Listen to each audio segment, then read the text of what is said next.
Hi everyone, Rupam চলে এলাম আজকের প্রথম ভিডিও নিয়ে। 25তম দিনে এসে দাঁড়িয়ে বরবাদের গ্রস কালেকশন নিয়ে কথা বলতে চলে এসেছি। তো বন্ধুরা, বরবাদ অলরেডি 59+ মানে 59 crore প্লাস কালেকশন করে নিয়েছে, এমনটাই প্রেডিকশন করেছিলাম। এবং দেখলাম গতকালই শাকিব খান ইউনিভার্সের পক্ষ থেকে গতকালকে অর্থাৎ 25th ডেতে কত কালেকশন হয়েছে সেটা কিন্তু তাদের পক্ষ থেকে গতকালকেই ড্রপ করে দেওয়া হয়েছে।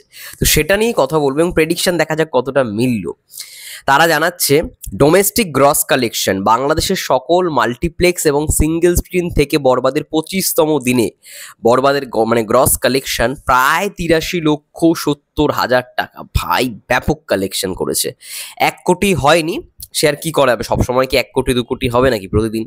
এখন বুঝতেই পারা যাচ্ছে যে বরবাদের হাইপ মানে অনেক মানুষ তো দেখে ফেলেছে, তাও 83 লক্ষ মানে 50 লক্ষের অধিক ব্যবসা হচ্ছে প্রতিদিন সিঙ্গেল স্ক্রিন এবং মাল্টিপ্লেক্স মিলিয়ে। তো 83,70,000 টাকা গতকালে কিন্তু কালেকশন হয়েছে সিঙ্গেল স্ক্রিন এবং মাল্টিপ্লেক্স মিলিয়ে। এছাড়া সমস্ত মাল্টিপ্লেক্স থেকে গ্রস কালেকশন হয়েছে 34,22,000 টাকা।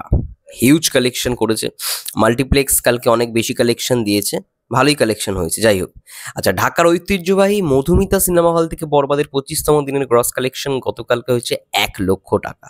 তো টোটাল ডোমেস্টিক গ্রস 25th এসে দাঁড়িয়ে 59,43,00,000 অর্থাৎ 59 কোটি টাকা 43 লক্ষ। আমার কালেকশন, আমার যেটা প্রেডিকশন অনেকটাই মিলেছে। আমি একটু আগেই বলে ফেলেছিলাম 59 crore মানে 59 কোটি টাকা আগেই বলেছিলাম, এখন সেটা জানা যাচ্ছে 59,43,00,000 মানে বুঝতেই পারছো 59 কোটি টাকা, 59,43 লক্ষ টাকা বরবাদের টোটাল গ্রস কালেকশন দাঁড়িয়েছে। এবং আমি ডে 24-এর গতকালের কালেকশন বলেছিলাম, ডে 24-এ টোটাল কালেকশন হয়েছিল 58,59,00,000 অর্থাৎ 58 টাকা বরবাদের 24 দিনের টোটাল কালেকশন হয়েছিল।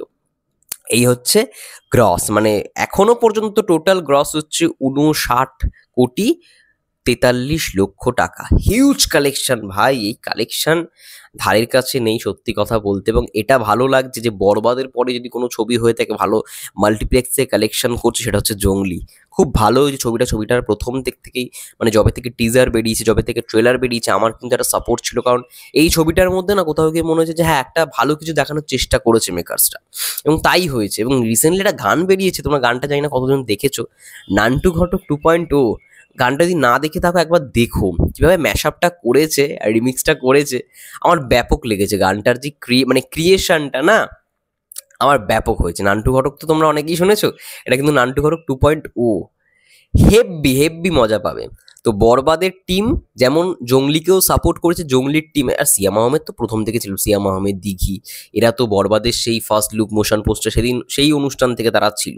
তো অবশ্যই সাকিবিয়ানদের একটা সাপোর্ট তো আছে। এবং সিয়াম আহমেদ নিজে কিছুদিন আগে বলেছে যে জঙ্গলিকে সাপোর্ট করেছে সাকিবিয়ানরা, সাকিব ভাইয়ের ভক্তরা, এটা কিন্তু সিয়াম আহমেদ নিজে বলেছে।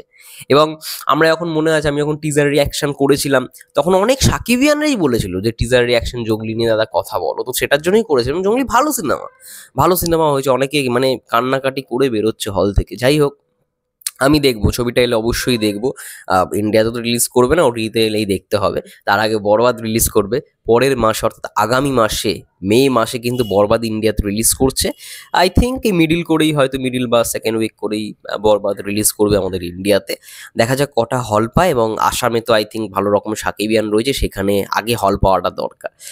তোমাদের কি মন্তব্য 25তম দিনে এসে দাঁড়িয়ে বরবাদের গ্রস কালেকশন নিয়ে অবশ্যই কমেন্ট করে জানাও। ততক্ষণের জন্য সে ভালো থেকো, সুস্থ থেকো, টেক কেয়ার। দেখা হচ্ছে নেক্সট ভিডিওতে।